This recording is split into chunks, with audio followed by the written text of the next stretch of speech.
Thanks for joining us on the Adrenaline Rush. I'm your host, Donald Kinney of Dragon Warrior Kung Fu and VelcrOhm. And I'm your co-host, Wildman Robbie Page. We want you to sit back, relax, and get ready to listen to a couple of things we want to talk about, because you're in store for what we like to call the Adrenaline Rush. And we're back with another episode of the Adrenaline Rush. Here with me, as always, the wild man, Robbie Page, and I'm your host, Donald Kinney. What's going on, Donald? How you feeling, man? Sitting here the morning of New Year's Eve. Got any plans for tonight? We do. We're going to go to the Apple Drop. Apple Drop? Yeah, it's like a... I don't know what it is. I haven't been before, but... Is it a bar it's or like restaurant? Or No, it's like a new thing that they do annually in Martinsburg. It's like the ball drop for New Year's Eve, but they do it earlier in the day for kids or something. Okay. Sounds interesting. I mean, something, I guess, to check out. Family time, event. you know? Yeah, family time, man. We're just going to chill at the house and watch some TV. I do know that I talked the wife into going to Johnny's yesterday because they had an awesome sale on steak and shrimp for the New Year's, so we picked up some steak and shrimp, so I'm gonna be grubbing down on that tonight. That's my plan. I've been making myself sick with the holiday leftovers. Yeah, I think we finally got through the last little bit of that about 2 days ago. The steak and shrimp's gonna taste really good tonight. we haven't had too many classes since the holiday, but you did have class last night. How did that? It was good. It was good. You could tell everybody was really feeling that day back after being off. Yeah, it's always a struggle when you're doing something frequently and you take about a week off. We were about 10 or 15 minutes into the class, and the little kids were already going, "Can we have a water break?" Yeah, it don't take long. You know, we had our first scrimmage game on Sunday. You know, and scrimmage is pretty much for fun. You know, we lost 4-2 if you're keeping score and stuff, but technically we're there to see how well those first couple practices worked out, what we need to work on, what we need to improve on, what they were doing well. Now we know Friday at practice what we need to work on, because we got Friday, Sunday, Thursday, Friday, and then games start next Saturday. So these next couple practices, we got to really fine tune everything that we're kind of struggling to do as a team. Nice. Good to hear it's coming together. So when's the next scrimmage game then? Well, if we get it set up, we'll probably do another scrimmage this coming Sunday to get ready for the games the following weekend. Very good. And we're going to switch gears in VelcrOhm. We're going to be working on the children's album now, focusing on trying to finish that up as soon as possible. And then I guess we'll come back and try to do the same thing with the Christmas one so that it's ready for the holidays next year. Yeah, you got 12 months to prepare, right? Yeah, I mean, you don't have to rush. You there for the last month or so, you thought you were going to try to get it out this year, and there was no way you could crunch everything in and do it all and get it all wrapped up. And so at least now you have time to really we didn't even think about what you want to do and practice and fine tune everything. And yeah, we didn't get any recording sessions or anything like that done over the holidays, really. It was pretty much just everyone running around doing their thing. Yeah, it's hard to do other things during the holidays. You always have a lot of family gatherings, people coming into town, people going out of town, dinners here and there, and you're always doing something during the holidays. Speaking of which, busiest time of the year. Yeah, speaking of which, last time we sat here and talked, holiday kind of rolls into each other, Christmas into New Year's, so I've been working pretty steadily, caught a little tidbits of things and heard a few rumors here and there about the television wrestling, and really the only thing that caught my ear was something I heard this morning that AEW might be bringing in a GM kind of role. Everybody's thinking that it might be Taz, and that kind of makes me want to check out tomorrow night's show and see if that happens, because I can see Taz in a authority role. He's got those mannerisms. He's got that respect. I don't see too many people in the roster going to try to get in Taz's face and stuff like that. So that might be interesting and might shake up some things and get somebody in there to make some matches, make some things happen on the spot. That kind of interests me a little bit. Have you got a chance to check out anything this week? I saw like the first part of Raw, and I was surprised. I guess they had already turned Seth Rollins heel, so he's doing like a evil messiah, 2 big bodyguards, the AOP. They were trying to do that a couple weeks ago. He was still coming across as a babyface, but he was doing heel things. So I guess now he's a full-blown heel. Give it 2 weeks, he'll be a babyface again.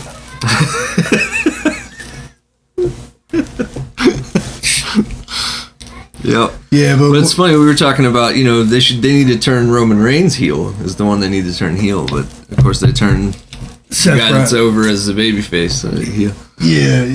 And then you're going to have on the New Year's show where they rockin' whatever, they're going to have like a brief moment where they're going to have a WWE wrestling match, and it's Roman Reigns, Dolph Ziggler. It's something you've seen 100 times already. It's New Year's. It's on a special event. There's no way Dolph Ziggler's winning.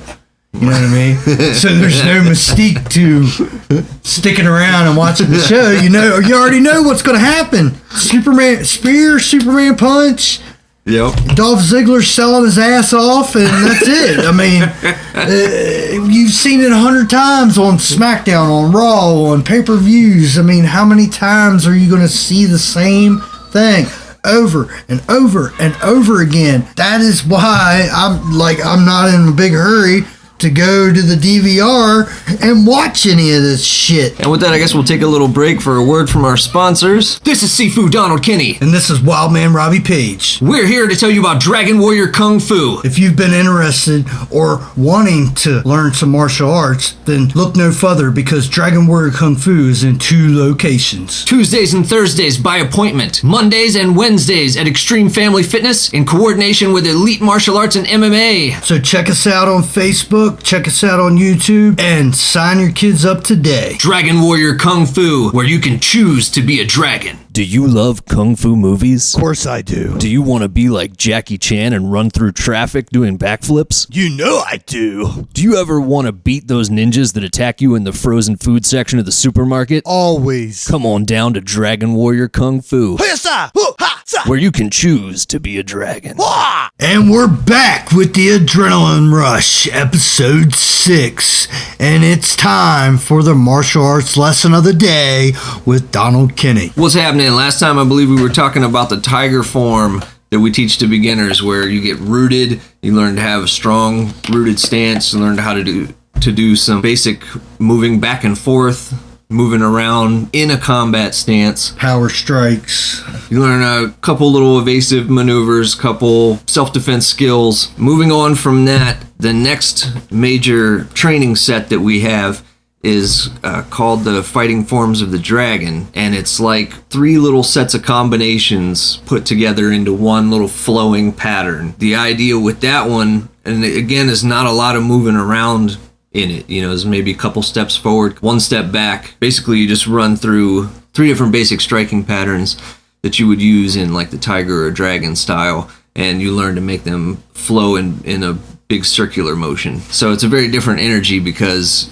the tiger's just explosive, and then this is more like intercepting them, pulling them down, and then whipping them, almost like Aikido. Yeah, because it's a lot more circular motion, pushing away the strike, followed by your own strike. Yeah, or even some kind of takedown or something.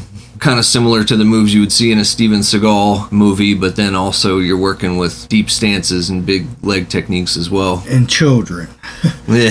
So it takes a little bit of patience, a little bit of time, because the kids are always uncomfortable with each other at first, and you have to kind of work with them and get them to go with the flow with each other, and then they start kind of doing it more, not aggressively, but more in the way that you would do it, and just instead of just going through the motions, because they're all timid. To me, it seems like they're all timid at first when they have to do anything together, whether it's blocks, anything, because they all just seem like they don't know if they're going to hit each other too hard, or they're going to, this and that. And we're just trying to, just go slow, take your time, once you get the motion down, then you can pick up your speed. A few classes and then they're starting to come together and they're willing to do more stuff. And I think we had them doing a couple throws, and probably about 3 or 4 weeks ago, the last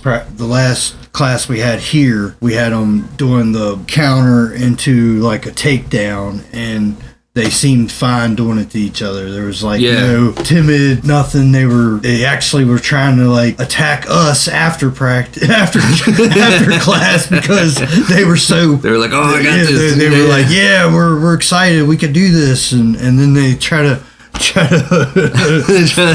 and 6 on us, and we're having a good time. And it's a good way to end class and makes them excited for the next one.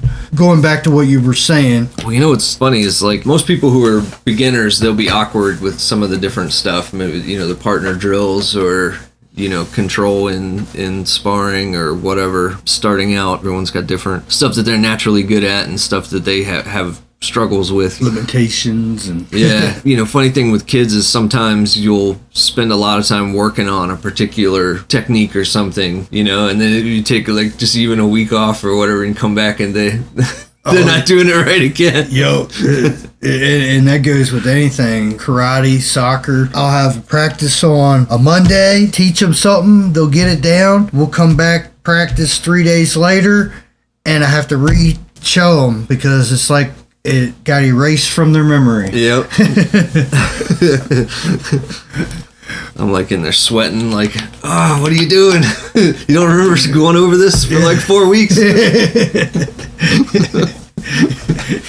But they get sidetracked easily, and their attention span, you got to kind of keep them. You guys want to keep goofing around? This is what's going to be the outcome. Is you got to stay on them, and eventually they catch on, and they're like, okay, yeah, this is how I gotta act, this is what I have to do. And class is only about an hour and a half. We keep things flowing, we keep them moving, we don't take too many breaks. They're usually focused. Well, and it makes it easy having 2 of us there too, because especially if it's a very split group where you have like a group of beginners and a group of intermediates or whatever, then we can, split them into 2 different groups and have them doing different exercises. And then, you're working with a couple and I'm working with a couple, so our eyes are on everybody, versus you're working with a couple and expecting the other ones to be watching, and then you look behind you and they're goofing around and jumping on the punching bags. Yeah, the other 2 of us there, we see that stuff, and it's push-up time. Yeah, the issue that I have a lot when you're not there is I'll go to the more advanced students and I'll give them something to work on. I'll be like, work on something that's more at their level. Work on that between the 2 of you for the next however long while I'm working with the other kids on some stuff that's a little more basic. Every time I turn around, they're just like chilling out watching me teaching the little kids, And I'm like, why aren't you guys practicing push-ups? Yes, it's that age. I think it's that age from like 6 to 12. They're just they don't. A lot of them don't seem to understand why I have them do stuff over and over again. You know what I mean? Well, that's to say, like they have that 5 to 10 minute attention span. It don't matter what age between 6 and 12, something is always sidetracking them. So you gotta constantly be, you gotta do this, you gotta do this, you gotta do this, and you gotta go back and check them. You gotta go back and check them. And some of them I can tell get frustrated, like my son. I'm like, do it again. Yeah. Do it again. They're like, I just did it. What's the big deal? Why do I gotta do it again? Because you need to do it again. No reason, no rhyme. You do it. The more you do it, the easier it gets. It becomes every ordinary motion. It's not something you think about. Your body reacts to the way you move, and you know what comes next. And the more you do it, you learn it. You can't just do it one time and expect that you got it down. And that's what I try to tell my son, even on the soccer field. I know you want to do this fancy trick to get around this person, but it's much easier to turn your back to the opponent, protect the ball, and pass it to somebody and then get open and get a pass and then take a shot, especially indoor. Like it's so boom, boom, boom, boom, boom, boom, boom.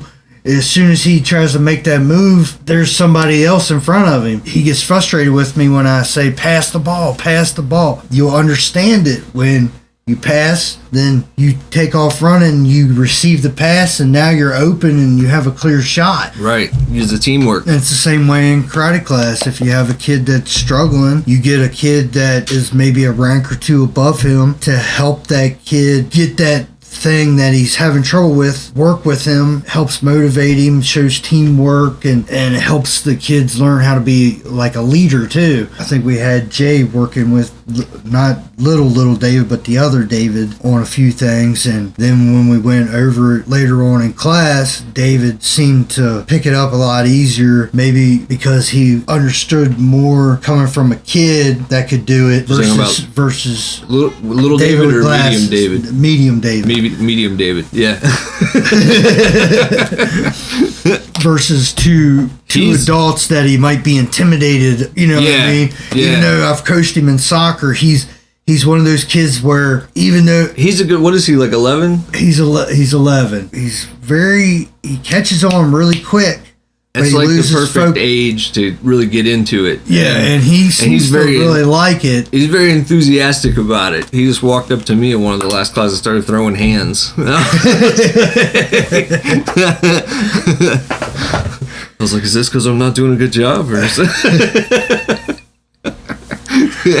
No, it's fun though. Well, to wrap up today's martial arts lesson, what kind of advice would you give out a beginner student that might be having a little bit of trouble? Well, what kind of trouble?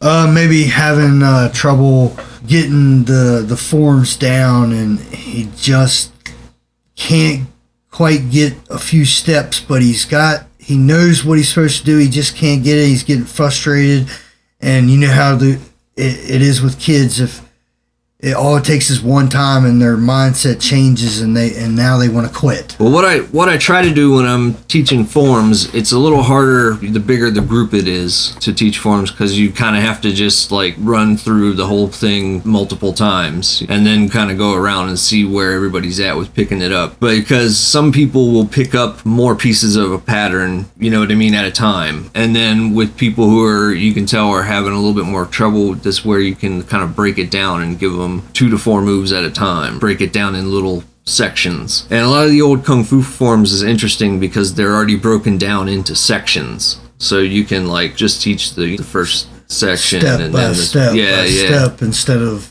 trying to get them to learn the whole thing at once. Yeah, because a lot of the Kung Fu patterns are very long and complex. So they break them down into sections and you work on a section for a little while, you know, and maybe he gets the first 3 steps down, and maybe that'll give him some confidence and keep him motivated to continue to do it. Yeah, but really the key is repetition, like we were talking about before. Getting that instilled in them that's what it takes, is to practice those movements over and over again, and even, you know, play around a little bit with, you know, different ways of, like, you know, try to do it slowly and try to do it, you know, making smooth round circular motions, and, you know, or if direct and snappy. Also possibly talk to the kid and his parents and see if they would want to do a couple one-on-one classes, and maybe that would help them along a little faster too. Yeah, one of the things I'm going to do now that I'm kind of split between a more public gym and my little home dojo that I call the 2-car Kwan is I'm going to make it, you know, optional, where they can like switch a week of the regular classes out for a private lesson. You know what I mean? So just do like one private lesson that week, and then that way, because you can pick up a lot more, cover more ground of specifically what that student needs in a private lesson. Yeah. Or you kind of have to do something that's going to be beneficial for everybody when you have a group class. Wrapping today's lesson up, we'll go ahead and give our movie picks for this week. What 2 are you going to go with, Donald? I don't know if this is technically considered a martial arts movie or not, but I'm going to have to go with Rocky. Rocky? Yeah. Because I know that was definitely a big influence on me as a kid. You know, around 6-7 years old, I was like jogging around the house all the time, shadow boxing, and you're talking about the original Rocky. Yeah. Rocky 2, Rocky 3, Rocky 4, Rocky 5. And then Rocky 6 was good. Rocky Balboa. Creed was alright too. The first one. The second one. I didn't even watch the second one. I did not care for at all. I didn't watch the second one. I heard mixed reviews on it. I just was like, it's compared to the first one, it wasn't. Yeah. It wasn't a good follow up. Second one is gonna be. We talked about American Ninja before. I want to see if you remember this one. Avenging Force. Avenging Force.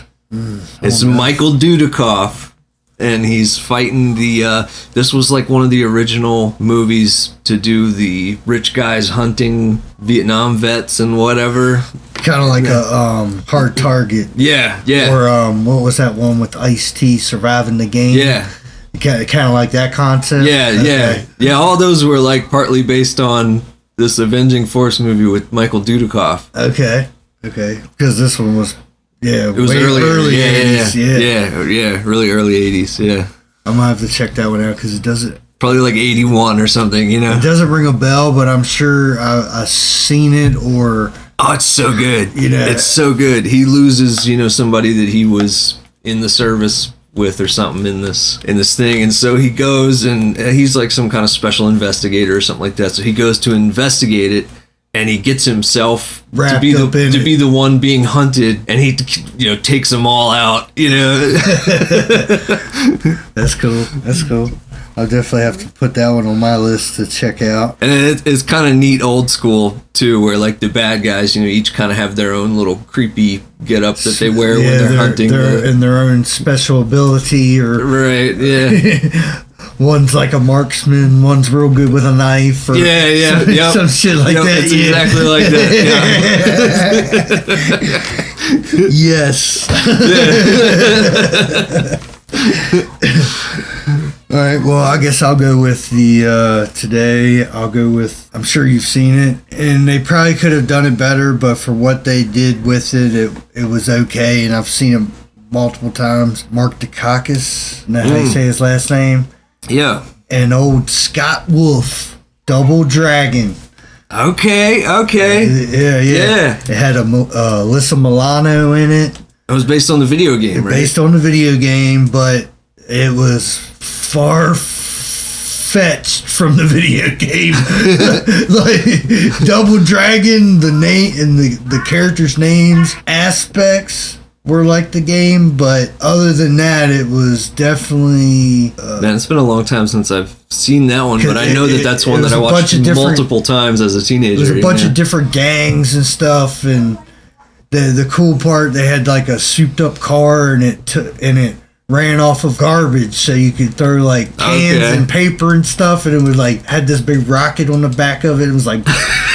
And one of the big guys was rocket propelled by garbage. Yes. And one of the guys, the bad guy, was Robert Fitzpatrick, T-1000. He was the bad. He was the Shadow Master that had the one half of the amulet, and then Billy had the other one. He's been doing a lot of good stuff lately. He wasn't doing a lot, you know what I mean? I've seen him in a few things. I remember him pretty good in the movie The Faculty. Remember that? He was the coach. Yeah, he has done like certain roles. Certain things. But yeah, so Double Dragon would be my first one. And then for the second one, I'm going to go with, since we mentioned it earlier, First Kickboxer with Jean-Claude in it. Nice. Yeah, good classic choice. With the Taipei fight to the death at the end, Yeah. Glass on the knuckles and... Yeah. What was the bad guy's name? Tong Po. Tong Po. Tong Po. Yes. Have you seen the newer one where Batista is Tong Po? Yes. Yeah. And Jean-Claude is like the coach or The whatever. coach. Yeah. I think he's the coach in a couple of the new ones. Well, with that, I guess we'll wrap up the movie picks of the week and we'll go to commercial. Come on down to Dragon Warrior Kung Fu. Mondays and Wednesdays from 5 to 6 at Extreme Family Fitness in the Elite Martial Arts and MMA classroom. Tuesdays and Thursdays by appointment only. Dragon Warrior Kung Fu. 304-350-0646. Choose to be a dragon. Are you being bullied? Yeah. Do you want to learn to defend yourself? Yes. You want to learn how to punch? Yes. Kick? Yes. Sweep? Yes. Take them down? Yes. Joint lock the wrist? You know it. Joint lock the arm? Of course. Ankle lock? You can do that? Chokeholds? Of course. Wrestling? Yes. Kickboxing? Yes. Total annihilation of the enemy? Yeah. Then you need to get on down to Dragon Warrior Kung Fu, where you can learn all of that and more. Welcome back to the Adrenaline Rush. It's now time for everyone's favorite segment, the chopping block. Well, today on the chopping block, we're going to talk about this kid that, you know, he's got a good heart. I'll give him that. He's tried. People give him opportunities. He just doesn't get any better. He can change his gimmick up as many times as he wants. It's always kind of the same kind of gimmick. If you're going to change your character, you got to go completely 180 from something different. The new character he's got brings a little bit more charisma to him, you know, but it's something everybody's already seen before in the Joker Sting, you know. And this kid used to be a referee, and I've seen him at seminars. I've done seminars that he's participated in, and I've seen him do a lot of stuff, and not a lot of it's good. He won't get in shape. He won't work on the things. I mean, I've told him to work on his punches or don't punch I don't know how many times, and he still throws these shitty punches, which tells me he's never been in a real fight or he doesn't know how to really throw a punch.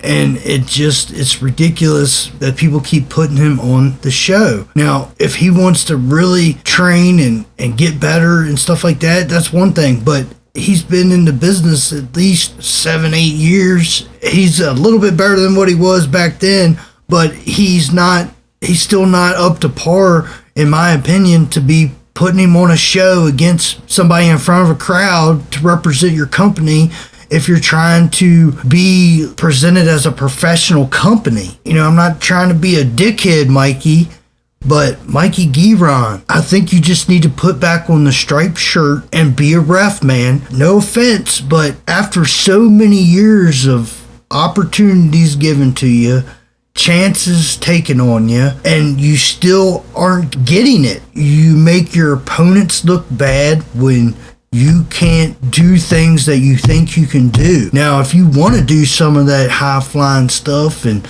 you want to do all these fancy moves, go to the gym and get your legs stronger so you have some ability to jump. Go to the gym and put some strength in your body so you can pick people up. And for heaven's sake, dude, take a couple boxing lessons or something and learn how to punch. If you were in a real fight and you punch the way that you punch in a wrestling match, I feel very sorry for the outcome for you. You have to make this shit look believable. And if you accidentally lay it in a little bit, don't worry, because your opponent should know the rules and give it back to you a little bit. And if you can't take a little bit of a punch, you shouldn't be in the business. So Mikey, once again, brother, same as I said to other people, get with it or take your boots and put them in a barrel, pour some kerosene, some gasoline, some lighter fluid, whatever it is you got to do to burn those bitches. Because, my opinion, you need to stay out of a ring unless you have a referee shirt on. And that's the chopping block for today. That's today's episode of Burn Those Bitches.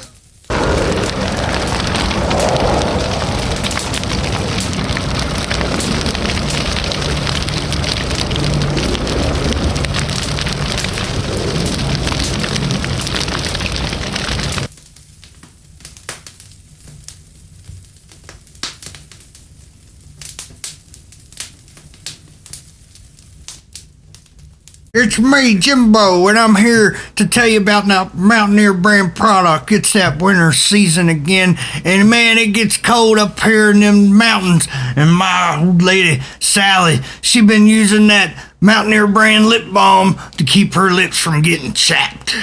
I've been freezing my buttocks off up here.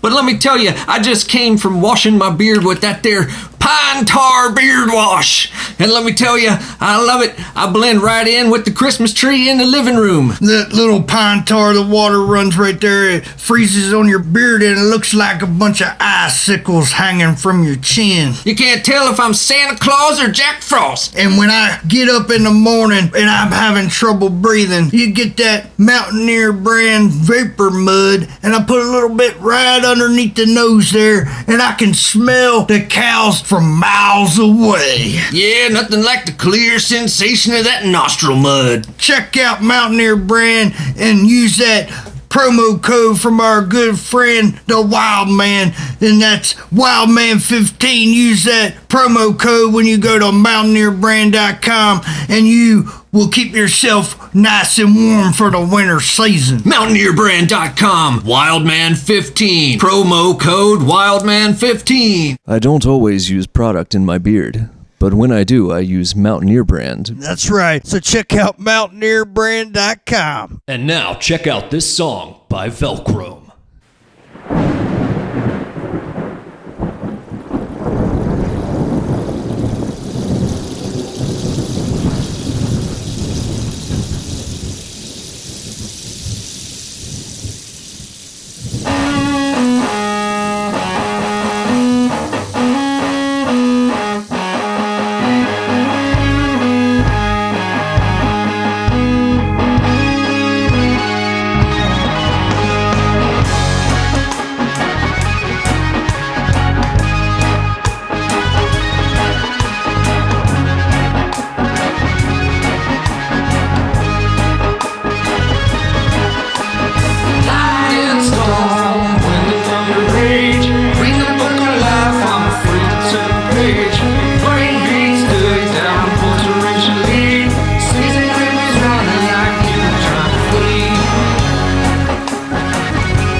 If you would like to check out other VelcrOhm music, you can find it on Facebook, on YouTube, or virtually any streaming or music downloading site online. VelcrOhm, VelcrOhm. VelcrOhm. All right, we're back, and it's time to reverse all this negativity and place someone on the pedestal. That's right. So after putting somebody on the chopping block, we gotta put somebody up on the pedestal. And today we're gonna put the juggernaut John Roden up on the pedestal. Man, this kid, I'd say about 6 years ago, 6 or 7 years ago was the first time I met him. And he was pushing close to almost 300 pounds.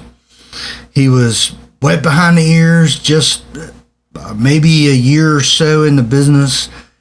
But even back then, he had some potential. Fast forward about 4 years later, I ended up at a show, Elite Pro Wrestling Alliance, and ended up in a matchup with him.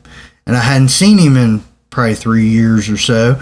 And he had shed some weight. He had put on some muscle. His in-ring ability had gotten so much better. I ended up talking to him in the locker room and gave him a little bit of advice, and we went out there and we had in my opinion, a pretty good match for the first time ever getting in the ring with each other, you know, kind of feeling each other out and testing the waters and stuff like that. And he listened. He did really well. Like I said, I gave him a little advice after the match, and we talked, and from then on we kind of kept in contact here and there, you know, shoot him a message and stuff like that. And then fast forward just last year, me and him were tag team champions up in Phoenix Pro, Eclipse Pro Wrestling. Nice. We were in a big stable, a heel stable called Dishonor, and our stable did a invasion and took over the whole company and beat all the people with the belts, and we were just running roughshod of everything and Nice. You guys stuff were like the that. NWO Bullet Club. Yeah. of the indie of that area Right. of Altoona, Pennsylvania. But he'd been, you know, going to the Harley race camp and a bunch of seminars and hitting the weights and shedding the pounds. I think he's down to like 230, and I mean he's not ripped and shredded, but that dude is solid. He's solid, and his in-ring ability has gotten like tip top, man. And we were building up me and Edwin's feud at EPBW last year for the Cruiserweight belt, and we were going to have a 3-way, first time ever that I've seen it, heard of it, whatever, 3-way Iron Man match for the belt. And the third man ended up getting hurt like a couple nights before, and we needed a last minute replacement. And I was like, well, if we're technically 220's the cruiserweight limit, Roden's about 235. We can lie and say he's about 220, you know? So I convinced the people to bring him in, and he drove, you know, almost 3 hours down here because he was going to be in a match with me and Edwin. And dude, the crowd never seen him before. And man, we did a 30-minute Iron Man match. Ended up being said that it was match of the year, and that was his first time being there. And I don't know how many people tell me or ask me, are they bringing him back? Are they bringing him back? They should have. Yeah. But they haven't. But this dude is like, I think he's from Clarion, PA, close to Pittsburgh. He's doing a lot of good stuff up in the PA area. He's branched out to Tennessee, West Virginia. He's getting his name out there. He's got a great inspirational story, you know, being depressed and out of shape and overweight and overcoming all that stuff and getting his self together and getting in shape. And now he's like, in my opinion, he's definitely one of the top unsigned, unnoticed, independent talent out there right now. Anybody listening to this, you haven't had John Roden on your show, give that man an email, a message, a call, and bring him in, because I guarantee you'll bring him back. He's definitely somebody to look out for, and he's definitely somebody that I'm putting up on the pedestal today. John Roden, keep up the good work, man. You have been placed upon the pedestal. MountaineerBrand.com. I'm Donald Kinney, and before I make the long and arduous journey from my bedroom to my studio music room, I like to take a shower and wash my beard with Mountaineer Brand Beard Wash. Today I used citrus orange. MountaineerBrand.com. Wildman15, the promo code that'll save you 15% off your order, even on top of other sales and deals. MountaineerBrand.com. And we're back on the adrenaline rush, and it is time for the Wild Man story time. Well, today I'm going to tell you a little story about the time back in my NWO House of Pain early years. And even back then, you know, I was helping do things and selling tickets and promoting shows and getting sponsors and doing all that stuff that I always do. But at this particular time, I was doing Shepherd College Radio. And there was a couple guys that worked there that I knew, and or not worked there, but ran the radio. And we started doing a little wrestling segment to promote the NWL shows, upcoming events, and talking about wrestling and certain guys I would bring on, and we would get to know this local wrestler and stuff like that. Well, one thing led to another, and they was talking about wanting to do some kind of a wrestling show, possibly after a Shepherd College football game. So it would be outside. Tickets wouldn't be sold, really. It would be whatever they agreed to pay us to do it. And the promoter was, and we all would think that after the football game, people would come and just fill up the seats and stick around for the wrestling show. Well, leading up to this, we were trying to find different ways to promote it around the college. The promoter wasn't going to spend money on flyers. He wasn't going to do anything because it was something that So anyway, we posted the school, the college, the dorms, and the surrounding little buildings and shops and all that stuff. And, you know, we got a little buzz going and some college kids talking and stuff like that. Well, the radio DJ, Tone P, was like, we should do something in between classes when everybody's walking, and we should have the bad guys attack the good guy and beat him up, and I'll be on a megaphone saying and all this stuff, right? Well, we're just thinking about promoting the show for next weekend, and this is what they want us to do, so we're going to do it. So people were going through classes, and traffic's building up in between the buildings at the Shepherd College, and Tom P's on the megaphone. Next weekend, we're going to have live wrestling right here after the football game. And then me and Klein at the time, we're the top heels in probably this area. And we come up behind him and take the megaphone, and then we're running our mouths and talking crap to like students and stuff like that, right? Well, here comes Viper and Corey Bush around the corner, and they're like, oh yeah, well, how about next weekend we bring it to you and Klein and blah blah. And we're like, well, why wait till next weekend? If you feel froggy, take a leap, right? Well, here goes Viper. He take, like, at Shepherd College, they have, like, everything's raised up on concrete, right? So you have to walk up steps. Well, there's that concrete slab, and there's probably about, like, a 3-foot jump, right? Well, here's Viper. He jumps up on that thing, takes off running, and here he is, jumps off the little concrete platform on the climb, right? And here's Corey. He throws a punch. So now we're scrapping in the mix of Shepherd College in front of all these kids and shit, right? We get the better of them, throw Viper into like a park parked car, hit Corey in the head with the megaphone, and then we just proceed to keep walking, right? Well, next thing you know, there's people stopped everywhere, like looking at it, like what the shit's going on?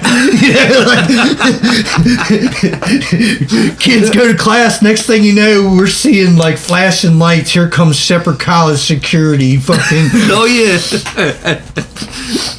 they get out, tone piece like, no, it's a bit for the radio. It's a bit for the radio. Blah blah. Trying to talk them down and stuff like that. And at first it was like, oh shit, we done ruined everything. Well, he smoothed it out, and we were still able to do the show and everything like that. We're in the building that was the locker room, waiting for the football game to end to do the wrestling show. One of the reasons I left the place I was at was for a reason like I'm about to describe. Me and Klein, we're excited. We didn't care if there was one freaking person in the crowd, because we had done something to help the promotion that we cared about expand in the area. Whatever, it was exposure. You know what I mean? Yeah. And so we're excited to have a match and whatever.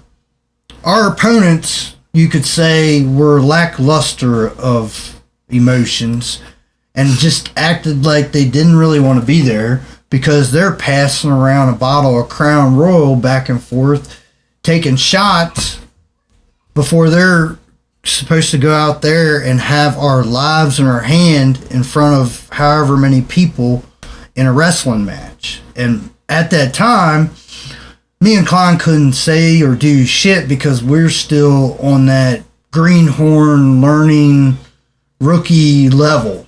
Yeah. So, you got to take the shit and eat it and like it too, But I was close to the end of my rope, because I had to put up with this shit for quite a while.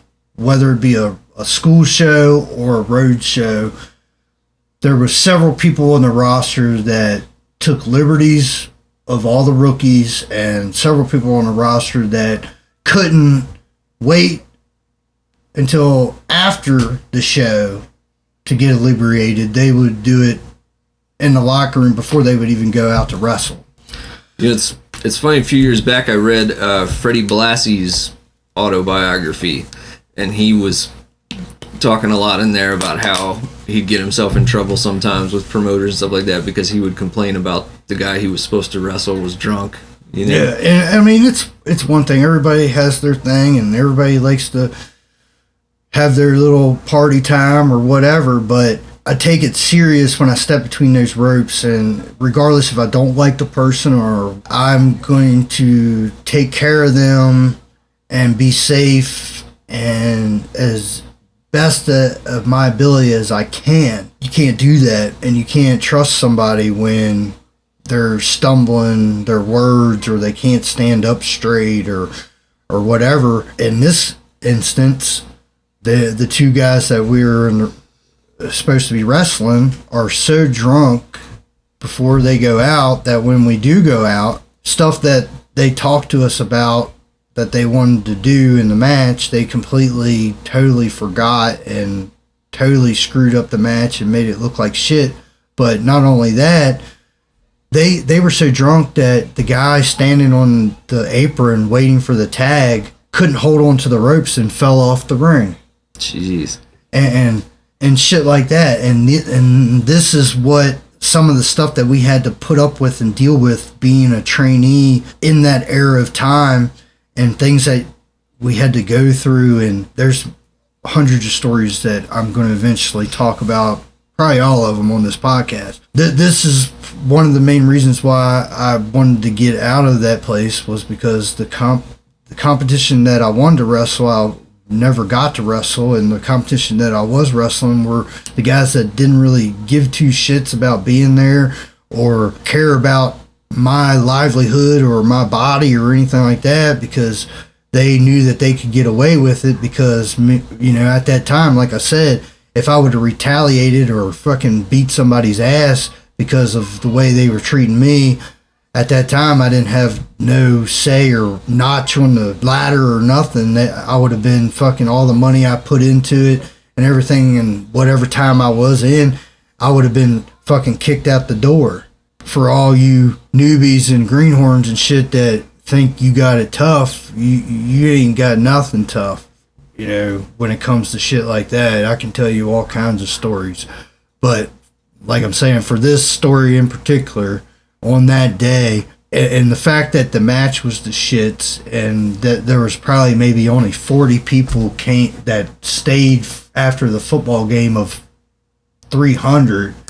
On top of that, you got the promoter fucking losing his mind and all pissed off because nobody stuck around to watch the wrestling. Well, you didn't promote the show. You acted like you didn't give two shits about it anyway, and neither did anybody else here that was on the show but me and fucking Chris. That just goes to show you can be loyal, you can work your ass off, you can do whatever you're told to do, and you still get treated like shit in this wrestling business. And that's story time for today. This is Wildman Robbie Page here, just to tell you about Mountaineer brand products. I've been using this stuff for quite a while now, and I'm telling you what, the products work. It's all natural, no additives, no chemicals, no funky stuff you're putting in your body and on your body. Everything's made all natural ingredients. So do me a favor, go to their website, mountaineerbrand.com, check out all their deals. They always have something going on, and whatever deal they got going on, if you add the promo code WildMan15,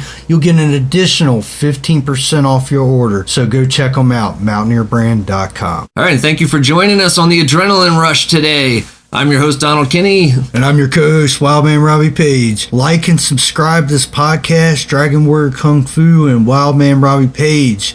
And don't forget to go to mountaineerbrand.com. Check out their deals. They always got something going on, and whatever deal you like, just add the promo code WildMan15 and you'll get an additional 15% off your order. Promo code WildMan15, mountaineerbrand.com. And that's the show for today. Thank you for joining us on the Adrenaline Rush. I'm Donald Kinney. You can catch me on YouTube, Dragon Warrior Kung Fu, or on Facebook, Dragon Warrior Kung Fu. And I'm Wildman Robbie Page. Check me out on Instagram at Wildman Robbie Page. You go to Facebook and type in Robert Page, and you can go to YouTube and type in Wildman Robbie Page. A bunch of matches, highlights, videos will come up. Do me a favor and go to mountaineerbrand.com. Check out all their products and use the promo code WildMan15. Save you some money on your order.